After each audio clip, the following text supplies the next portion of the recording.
तरक्कियों की दौड़ में उसी का जोर चल गया। तरक्कियों की दौड़ में उसी का जोर चल गया, बना के रास्ता जो भीड़ से निकल गया। जिंदगी को सफल बनाने के लिए बातों से नहीं बल्कि रातों से लड़ना पड़ता है मेरे दोस्त। देश विदेश से देख रहे सभी दर्शकों को मेरा प्यार भरा नमस्कार। मैं हूं मोहित कमल श्रीमाली और आप सभी का तहे दिल से स्वागत करता हूं आपके अपने चैनल पर। और आज के लिए मंगल का कर्क राशि में प्रवेश का इस विशेष एपिसोड में, ये एपिसोड सबसे पहले जानकारी देनी जरूरी है कि आपकी राशि पर आधारित है, आपकी नाम राशि यानी कि आपका मून साइन। इस एपिसोड को अगर आप अपनी राशि नहीं जानते हैं तो आपका नामाक्षर जो है यानी कि जो आपका पुकारे जाने वाला नाम है उसका जो पहला अक्षर हुआ उस अनुसार आप इस राशि फल को देख सकते हैं, इसका फायदा उठा सकते हैं। हम बात करने वाले हैं आने वाले 213 दिनों की, यानी कि 20 अक्टूबर 2024 से लेकर के जून 2025 तक की। वैदिक ज्योतिष के अनुसार मंगल ग्रह एनर्जी यानी कि ऊर्जा, शक्ति और पराक्रम का कारक है। सभी ग्रहों में इनको सेनापति का दर्जा प्राप्त है। अब मंगल ग्रह को व्यवसाय, भूमि, भाई, साहस, पराक्रम का कारक माना जाता है। ये मेष और वृश्चिक राशि के स्वामी हैं और कर्क और सिंह राशि में ये योग कारक ग्रह हैं। मनुष्य जीवन पर शुभ मंगल का प्रभाव, मंगल अपनी ऊर्जा के द्वारा और ज्यादा एनर्जी प्रदान करता है।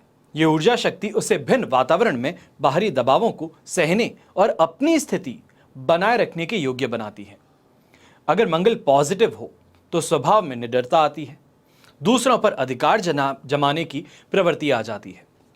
वहीं शारीरिक रूप से अगर देखें तो ऐसे लोग ज्यादा बलवान होंगे, रूपवान भी होंगे और शुभ मंगल जो है खास तौर पे प्रॉपर्टी और जमीन जायदाद अवश्य देता है। अब कुंडली में या गोचर में मंगल की स्थिति नेगेटिव हो तो क्या होगा? सबसे पहले ब्लड से रिलेटेड परेशानियां उत्पन्न होंगी, आपके शत्रु आप पर हावी ज्यादा होंगे और पारिवारिक जीवन में भी समस्याओं का सामना करना पड़ता है। इंसान डरपोक बनना शुरू कर जाता है।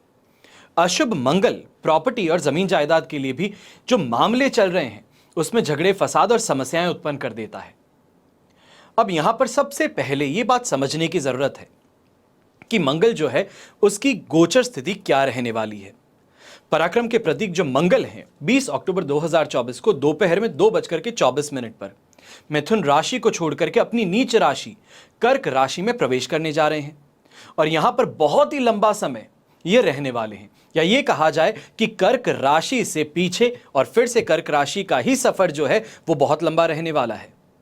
ऐसा इस वजह से है कि 231 दिनों तक ये जो चलने वाला है गोचर, इसका प्रभाव आप पर पड़ेगा, क्योंकि मंगल जो है 7 दिसंबर 2024 को मार्गी से वक्री हो जाएंगे और वक्री होकर के कर्क में ही इस अवस्था में 46 दिन व्यतीत करेंगे और इसके पश्चात वक्री अवस्था में ही मिथुन राशि यानी कि पिछली राशि जो है उसमें फिर से प्रवेश कर जाएंगे।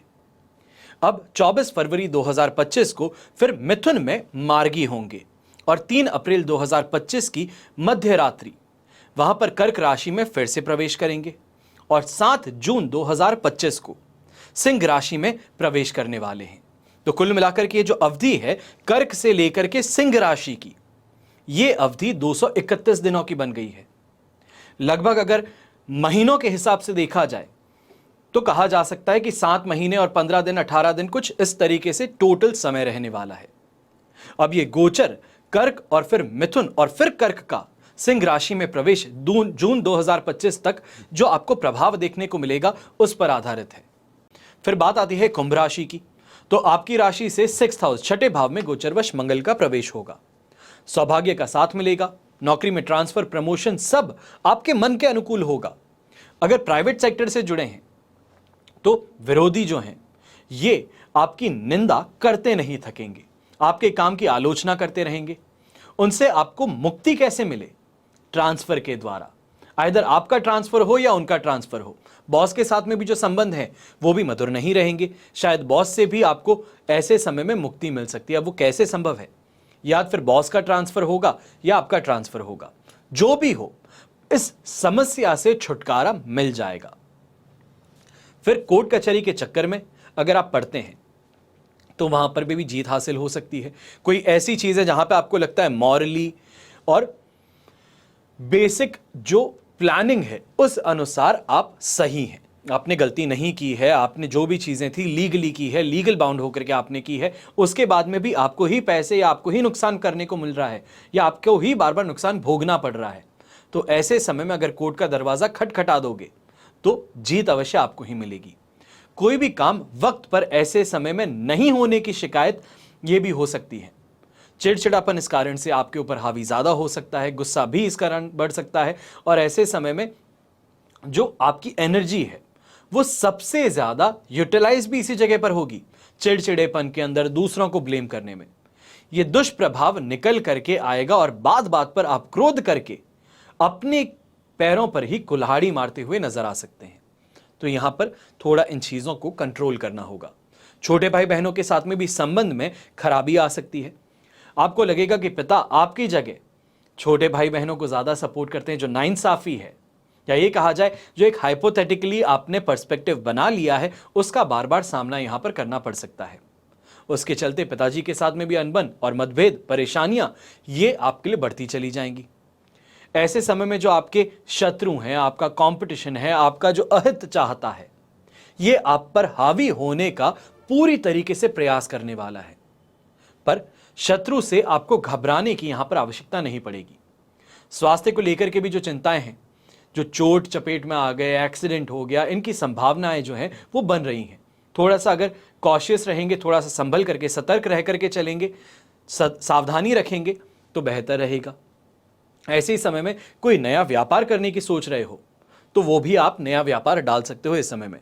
पर पार्टनरशिप में अगर आगे बढ़ रहे हो नया व्यापार, तो बचना होगा। अकेले कर रहे हो तो फायदा मिल सकता है, पार्टनरशिप में कर रहे हो तो मान करके चलिएगा कि आपका भी कैपिटल लगा है, सामने वाले ने भी कैपिटल लगाया, और लेकर के एक अकेला आदमी निकलेगा जो आप नहीं होगे। किसी भी तरह से गैर कानूनी काम से बचना होगा, वरना कोर्ट कचहरी के जो चक्कर हैं वो लग सकते हैं। वैसे अपने विरोधियों पर हावी रहने वाली जो आपकी मानसिकता है, जो आपके प्रयत्न है, जो आपके एफर्ट्स हैं, वो किसी ना किसी तरीके से शत्रु को या शत्रुता को खास तौर पे यहां पे खत्म कर सकते हैं। बस इतना ही याद रखिएगा कि शत्रु चाहे जो भी हो, खुद ही ऐसा प्रयत्न करिए कि मैं अपना मार्ग बदल लूं, मैं उस इंसान से बच करके चल जाऊं तो ज्यादा बेहतर है। भिड़ना जरूरी नहीं होता, इस बात का ध्यान रखना होगा।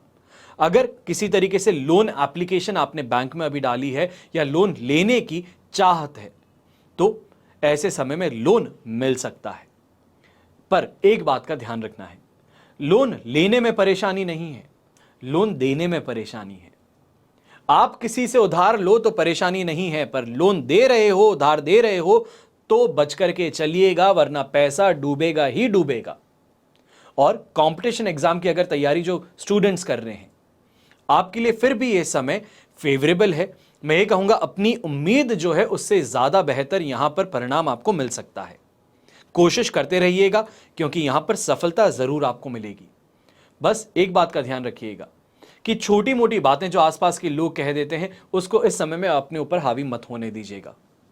उपाय के तौर पे मंगलवार के दिन लाल चंदन का अगर दान कर सकते हो तो सबसे बेहतरीन है। अब यहीं पर कुछ उपाय आपको बता रहा हूं मंगल से संबंधित, अगर इनको करेंगे तो निम्न जो परेशानियां हैं उनसे आपको छुटकारा मिल सकता है। सबसे पहले, संपत्ति से संबंधित अगर कोई समस्या चल रही है तो क्या उपाय करें? किसी भी मंगलवार को एक तिकोना नारंगी रंग का ध्वज लेना है, झंडा लेना है। अब इस पर लाल रंग से राम का नाम लिखना है, और मंगलवार को ही ये लेकर के आपको हनुमान जी के मंदिर में चढ़ा करके आ जाना है। संपत्ति प्राप्ति की समस्या जो है उसमें यहां पर राहत मिल सकती है।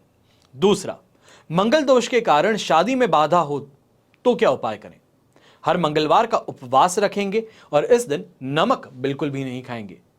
शाम के समय में हनुमान जी के मंदिर में सिंदूर और लाल वस्त्र अर्पित करके आएंगे, और इसके बाद में सुंदरकांड का स्वयं घर पे बैठ करके पाठ करेंगे, तो ये प्रॉब्लम से आपको छुटकारा मिल सकता है, ये कहा जाए राहत मिल सकती है। फिर लीगल ट्रबल में अटके हो, विवादों में अटके हो, तो रोज सुबह स्नान करके सूर्य को जल अर्पित करेंगे, और इसके बाद में सूर्य के समक्ष ही एक बार हनुमान चालीसा का पाठ करेंगे। सात्विक आहार ग्रहण करेंगे, और ये प्रयोग 27 दिनों तक हम करते रहेंगे तो हमें इसका प्रभाव जरूर देखने को मिलेगा। मंगल अगर आपकी कुंडली में अशुभ हो तो जिंदगी में उथल पुथल मचा सकता है। इसलिए यह जानने बेहद जरूरी है कि मंगल कब कब अशुभ फल प्रदान करता है। उसके लिए इस चैनल पर तो आपको राशिफल देखने को मिलता ही है, पर अगर और ज्यादा डिटेल में जानना चाहते हैं, क्योंकि एक सीधी सी बात है कि अगर मैं एपिसोड में ही हर चीज बता दूंगा, हर पर्सपेक्टिव बता दूंगा, हर भाव पर जानकारी दे दूंगा, तो फिर पर्सनल कुंडली विश्लेषण जो है, एक पर्सनल टच जो है, जो इन डेप्थ नॉलेज जो है, वो कहां काम आएगी।